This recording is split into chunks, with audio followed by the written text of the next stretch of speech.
കുംഭമാസത്തിലെ വാവ് ദിനത്തിൽ തൃക്കണ്ണാട് ത്രയംബകേശ്വര ക്ഷേത്രത്തിൽ വിശ്വാസികൾ പൂർവികരുടെ ഓർമ്മകൾക്ക് ശ്രാദ്ധമൂട്ടി. തൃക്കണ്ണാട് ത്രയംബകേശ്വര ക്ഷേത്രത്തിനു മുന്നിൽ പിതൃതർപ്പണ ചടങ്ങുകൾക്കായി ക്ഷേത്രത്തിന് മുൻവശത്തെ കടൽ തീരത്ത് പുലർച്ചെ മുതൽ തന്നെ വലിയ തിരക്കാണ് അനുഭവപ്പെട്ടത്.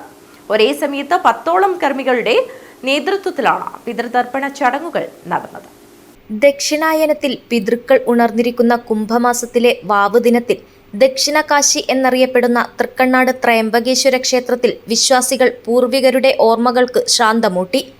പുലർച്ചെ 6 മണി മുതൽ ക്ഷേത്രം മേൽശാന്തി നവീൻ ചന്ദ്ര കായർത്തായയുടെ നേതൃത്വത്തിൽ വിശേഷാൽ തിലഹവനാദി ക്രിയകളോടെ ചടങ്ങുകൾ ആരംഭിച്ചു. ക്ഷേത്രക്കുളത്തിൽ തീർത്ഥസ്നാനം നടത്തി താമ്പൂലവും ദക്ഷിണയും നൽകി മേൽശാന്തിയിൽ നിന്ന് അരിയും പൂവും സ്വീകരിച്ച ശേഷമാണ് പിതൃതർപ്പണം. ക്ഷേത്രം മുൻവശത്തെ കടൽ തീരത്ത് നിർമ്മിച്ച പന്തലിൽ ഒരേ സമയത്ത് രാഘവേന്ദ്രയുടെ നേതൃത്വത്തിൽ 10ഓളം കാർമ്മികളുടെ സേവനം ഉറപ്പാക്കി.